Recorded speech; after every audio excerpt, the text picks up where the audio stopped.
आप सब आशा करते होंगे आप बिल्कुल ठीक हैं। आज का जो मेरा वीडियो रहेगा इसमें हम आपको अपडेट करेंगे।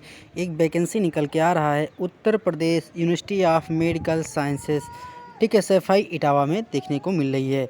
ठीक, इसमें कॉमन एलिजिबिलिटी टेस्ट होगा आपका 22/2023 का, और उसमें देखेंगे कितने पदों के लिए आपका ये सीटी होगा, कॉमन एलिजिबिलिटी टेस्ट होगा। उसके बाद आपकी क्या होगी, ज्वाइनिंग होगी।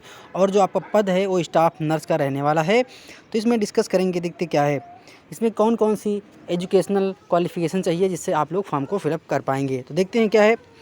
इसेंशियल जो क्वालिफ़िकेशन आपकी है, BSc honours nursing, BSc nursing from on university of recognized by Indian nursing council and state nursing council. यानी कि आपके पास बेसी नर्सिंग होना चाहिए, स्टेट काउंसिल का हो या फिर इंडिया में कहीं भी आप रिकॉग्नाइज किसी भी यूनिवर्सिटी से आपका क्या होना चाहिए, बेसी नर्सिंग होना चाहिए, अथवा BSc post certified BSc nursing from an institute of university, ये भी होना चाहिए recognized Indian nursing council state nursing council. यानी कि आपका कहने का मतलब है जो यूपी काउंसिल का नर्सिंग का काउंसिल होता है उसमें आपका रजिस्ट्रेशन भी होना चाहिए। ठीक है, registered as a nurse midwifery with the state Indian nursing council, यही मैंने बता रहा कि आपके पास रजिस्ट्रेशन भी होना चाहिए। आपका यूपी का स्टेट मेडिकल फैकल्टी जो आपका यहाँ पड़ता है माल एवेन्यू रोड लखनऊ में, यहाँ पर रजिस्ट्रेशन होता है, वहाँ पे आपको रजिस्ट्रेशन प्राप्त कर लेना है। अब तो ऑनलाइन मोबाइल पर रजिस्ट्रेशन आ जाता है। ठीक है, अथवा अब देखो क्या है, diploma in general nursing midwifery form and Indian nursing council recognize institute board of council, मैंने वही बता दिया। ठीक है, registered at nurse and midwifery in state medical, वही बात घूम घूम के आ रही है। 2 years experience in minimum 50 bedded hospital registered with competent district medical authority after requiring the document. कहने का मतलब है अगर आपके पास ये चीज़ नहीं है, अथवा पे लिखा है ना, यहाँ पर और लिखा है, अगर आपके पास ये है तो वेल एंड गुड, अगर नहीं है तो आप यहाँ पर आपका एक्सपीरियंस होना चाहिए 2 साल का। ठीक है, और नीचे देखो लिखा है the required 2 years of experience as in above is an essential certain and the valid to the experience shall must be required after obtaining essential qualification such that after completing residency period of the course declaration of result registration with state Indian council. कहने का मतलब है आपका क्या होना चाहिए, 2 साल का ये तो होनी ही चाहिए। आप इंडियन काउंसिल जो स्टेट रजिस्ट्रेशन उसमें आपका रजिस्ट्रेशन भी होना चाहिए। एज लिमिट की कोई बात नहीं है, सब 18 से 40 के बीच में होंगे। ठीक है, जो आपकी एज कैलकुलेशन होगी वो 1 जनवरी 2013 से काउंट होगी। ठीक, आप देखेंगे यहाँ पर नीचे और क्या इस नोटिफिकेशन में दिया हुआ है। जिन लोगों को नोटिफिकेशन चाहिए तो हमारे वीडियो के डिस्क्रिप्शन बॉक्स में टेलीग्राम चैनल का लिंक है, आप उस पर क्लिक करके हमारे टेलीग्राम चैनल जुड़ जाइएगा और वहाँ पर आपको इस नोटिफिकेशन का पीडीएफ मिल जाएगा। अब देखो नंबर ऑफ वैकेंसी की अगर आप बात करें तो यहाँ पर टोटल 220 वैकेंसी निकल के आ रहा है। इसमें एससी की 40 सीटें हैं, एसटी की 4 सीटें हैं, ओबीसी की 60 हैं और ईडब्ल्यूएस की आपकी 22 सीटें और यूआर की यानी कि अनरिजर्व कैटेगरी यानी जनरल वालों की 88 सीटें हैं। तो आप देख लीजिए। अब देखो दिव्यांग हॉरिजॉन्टल का यहाँ पर दिया है, रिलैक्सेशन दिया हुआ है। अगर एक सर्विसमैन है तो 5%, अगर डिपेंडेंट्स ऑफ फ्रीडम फाइटर है 2% का आपका क्या होगा, ये आपका आरक्षण है, रिजर्वेशन देखने को मिल रहा है। एप्लीकेशन बहुत ज़्यादा है, एप्लीकेशन फीस आप देख पा रहे हो यहाँ बहुत ज़्यादा इसमें है।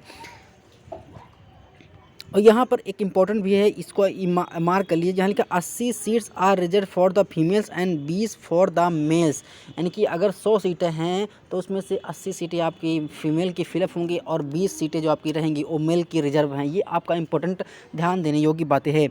The scheduled tribe, scheduled caste in ST backward caste EBS other post surgeon horizontal reservation will be admissible as per the periodic agency. मतलब कहने का मतलब वही पर जो वही अब ये पढ़ रहे थे वही लाइन के नीचे लिख दिया है इन्होंने, जो ये लाइन है ना उसी का यहाँ पर नीचे लिख दिया है, इसका कोई मतलब नहीं, मैं बता ही दिया हूँ।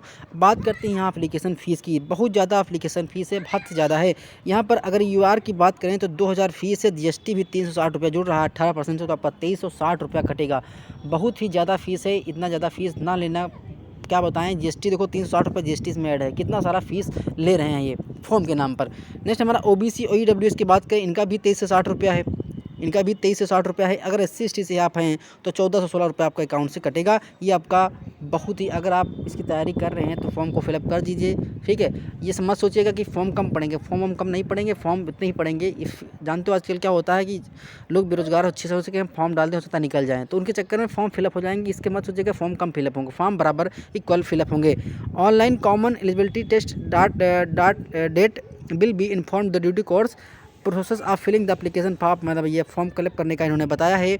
और जो फॉर्म तारीख है 20 तारीख से लेकर आपका 9 फरवरी 2023 को फॉर्म को फिलअप करना है। नेक्स्ट आप अभी 9 तारीख, आज 5 तारीख है, आप इसको फिलअप कर सकते हैं 9 तारीख तक। ये 20 जनवरी को इसका आ गया था। नेक्स्ट हम बात करें, हम वीडियो बनाने वाले नहीं थे लेकिन लोग कमेंट करते हैं सर इसमें क्या है, कैसे है, क्या है, वही हम बात बता रहे थे।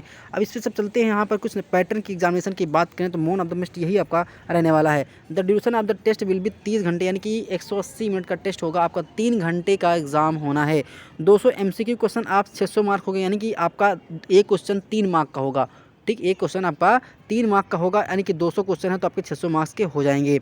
ठीक है, अब देखें English and Hindi both language में होंगे। 170 MCQ नर्सिंग सब्जेक्ट से होंगे। कहने का मतलब आपके 170 जो क्वेश्चन होंगे वो आपके नर्सिंग काउंसिल से होंगे, यानी कि आपके सब्जेक्ट से होंगे। और 30 जो आपके हो गए English, general Hindi, current affair और रीजनिंग मैथमेटिक्स, यानी कि 30 नंबर आपके मैथमेटिक्स देखने को मिलेंगे। तो इस प्रकार का सिलेबस है आपका। 70% जो है, कहने का मतलब 170 जो क्वेश्चन आएंगे ओके वो आपके नर्सिंग से होंगे, और 30 जो क्वेश्चन आएंगे वो आपके उसमें क्या होगा, जनरल नॉलेज होगा, इंग्लिश होगा, करंट अफेयर होगा, रीजनिंग और मैथमेटिक्स रहने वाला है। तो आप देख लीजिए, आप उसके साथ साथ इसकी भी तैयारी कर सकते हैं। There will be negative marking 1/3, यानी कि आपका 1/3 नेगेटिव मार्किंग रहेगा। Minimum qualifying marks of the common eligibility test will be 50% general OBC के लिए और 45% SC/ST के लिए, यानी कि मिनिमम क्वालिफिकेशन इन्होंने रखा है कि 50% आपको नंबर जनरल OBC कास्ट में लाना है, और अगर 45% आप SC/ST में लाएंगे, ये इनका दिया हुआ है। नेक्स्ट देखो सिलेबस की हम बात करते हैं तो देखो यहाँ पर सिलेबस इनका अच्छे से लिया हुआ है। जनरल इंग्लिश है 10 क्वेश्चन एंड 30, वही मैंने बताया कि एक क्वेश्चन आपका 3 मार्क का है तो 30 नंबर हो गया। यहाँ पर देखिए, यहाँ पर आपका पूछ रहा है जनरल इंग्लिश जो है 10 नंबर 30 मार्क्स का है। जनरल नॉलेज, करंट अफेयर है, रीजनिंग, मैथमेटिक्स है, एंटोनॉमी, फाइजियोलॉजी और माइक्रोबायोलॉजी, बायोकेमिस्ट्री ये आपके सब्जेक्ट का है। Psychology, sociology, community health nursing, child health nursing, nutrition, health education, common communication skill आपका 15 नंबर का आएगा। देखो जिस जिस जिस जिस सब्जेक्ट में ज़्यादा क्वेश्चन पूछा जाना उस पर आप ज़्यादा फोकस करिएगा।